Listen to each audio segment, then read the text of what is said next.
All right, man, peace. So now we're going to hear from Steph Curry and his backcourt mate Klay Thompson in regards to what they feel like impacted Game 2 of the NBA Finals the most. So they're going to talk about it. I'm going to chime in. Steph set a finals record tonight. He hit 9 3-point shots, some of them under incredible duress, some late in the shot clock. Which were your favorites and why? Probably the one that stands out the most to probably all you guys and everyone in this arena, when he was about 7 seconds on the clock and just kept going backwards. I don't know why, but he lost the handle. That's why he kept going backwards. He tried to go behind his back twice, and the ball actually hit the back of his leg. He had to regather. That's why he was going backwards, Klay. He just threw it up, and I don't think he had any chance of going in, but that was kind of like a dagger shot. That was a miraculous shot. Steph Curry is one of those guys who makes crazy shots, and you're shocked for a moment, but you're not really surprised. But I believe the biggest three-pointer of that game was the one that David West made in that left corner. Very important shot. It just gave us all the momentum back. I think we went up 14 points. Yeah. So that was my favorite, and hit nothing but net, and that was just a very good sight to see. Steph, why do you attempt shots where you're going backwards and nobody seems to understand what the heck it is you're doing out there? And so many of these media members are such big fanboys, and they have no idea how much they contribute to many of these athletes starting to get demonized, because fans get tired of having the media-generated narratives that are often applied to many of their favorite players crammed down the throats of fans or of viewers or of observers or people who just enjoy the overall NBA game. It's not your job as the media member to be a fanboy or a fangirl, and you could tell by the idiocy of some of their questions that they're fans first. And your job as a media member is to act as an intermediary between the object that you're trying to get the information from and, of course, the masses that you're dispensing the information to. That's your job. That's it. And how deflating is it to the opponent when those go through the hoop? I mean, that situation, I was trying to get some space. I thought I had a layup at first, and I fumbled the ball, and then tried to see where the defense was, and Kevin Love was right on me, and I actually lost a dribble for a hot second. And the only way to get a shot was to keep going back. And, I mean, I try all sorts of shots at some point or another, but at that point, it's just feel and let it go. And it really wasn't a crazy shot because he took it when the shot clock was running out. Let it go, and thankfully it went in. And a big moment where we had a significant lead, we could extend it a little bit and create some separation down the stretch. And it was a cool moment, for sure.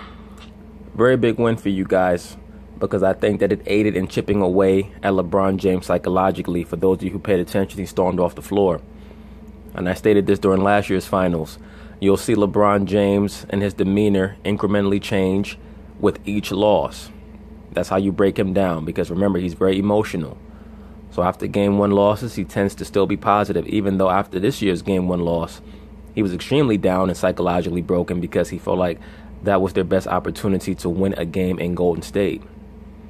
Had Cleveland been able to cement that victory in Game 1, the series would be 1-1, and they'd be going back to Cleveland, with LeBron James hoping that, at worst, we'll come back to Oracle for Game 5 tied at 2. If I can steal a Game 5, then that puts the pressure on them to keep themselves alive by defeating me in Cleveland, and then on top of that, we have a Game 7 situation where it's one game for the whole shebang. And we know that LeBron James loves Game 7s. He always shows out in Game 7. So that's how his brain works. That's how his mind works in regards to these series. And that's why he was so upset at J.R. Smith. Mark on the right side. Klay, Mark, Medina Bay Area News Group. First, how's your ankle holding up overall, and what do you think was key in being able to play through that and have the kind of game you had? I agree with what Draymond Green stated about this dude right here. He's definitely one of the mentally and physically toughest players that I can remember in recent NBA history. Very strong-minded dude. Being on the training table for felt like 3 straight days. Something I'm not used to, but at this point in the season, any means necessary. That's right. Necessary. And the ankle feels great. I won't do much tomorrow, and I'll do a little bit Tuesday, but to conserve all I got for Wednesday, because because I don't want to play with it. You know, it's something that you use a lot. I don't realize how much you use your ankle till you hurt it, but I'm gonna. Should have asked me. Yeah. Yeah, Steph Curry, that's the ankle man right there. I don't know how he walks around without snapping his ankles. But yeah, that's that. So. The side and left. Steph Curry got the world's first collapsible ankles. Side and left. Hi, Rick Tittle with 95.7 The Game. It seemed right from the tip-off you guys were completely focused. Everybody was on the same page. It was like serious business. Like you weren't going to leave anything left from the other game. Well, that's another one of the reasons why LeBron James was so upset, because he understood that Game 1 is oftentimes a game to steal from a team, especially when they're coming off of a very rough 7-game series in the conference finals. You come onto another team's home floor, and hopefully you can catch them slipping. And Cleveland did catch the Golden State Warriors slipping for the duration of that game. And then, of course, George Hill decides that he's going to miss the free throw. He choked at the free throw line, and then J.R. Smith did J.R. Smith shit. I mean, we watched the film, and obviously from Game 1, LeBron had an amazing night. But a lot of it was just a lack of kind of sense of urgency early in possessions to try to... In other words, what Steph is saying is that LeBron is great, but he's not that great. We made him look greater than he actually is. Anytime you see LeBron James score over 50, it's normally because the opposing team did not present enough force, because he does not have enough stamina to score 50 points. You'll notice that in almost all of his contests, especially I would say in the last 10 years, once he gets around that mid-40s area, his body starts to break down.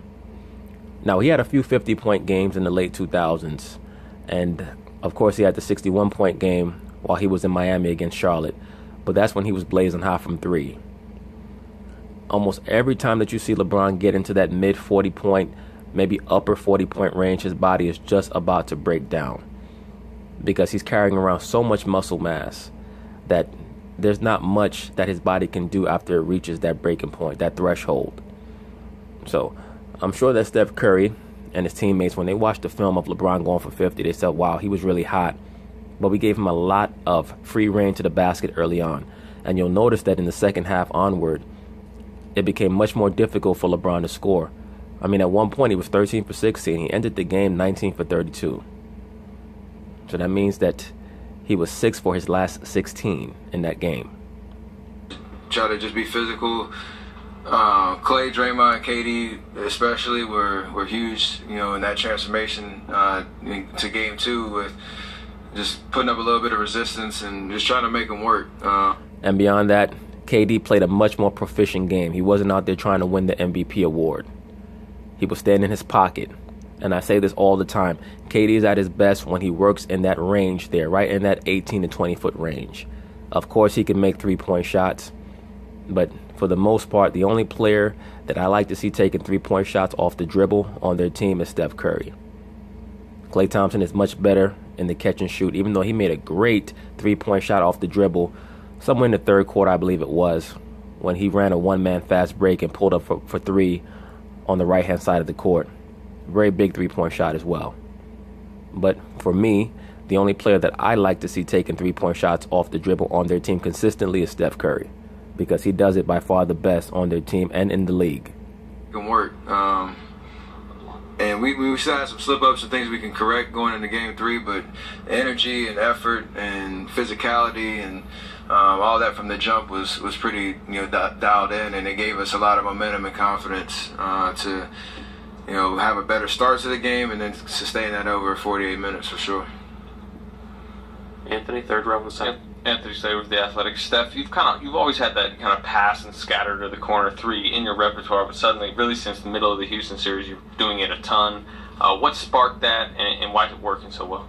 We've been doing that for a long time. Absolutely, that's nothing new. Curry dribbling at the top of the key, passing the ball, and then trying to make sure that he can scurry over to that baseline to hit that three-point shot. That's nothing new.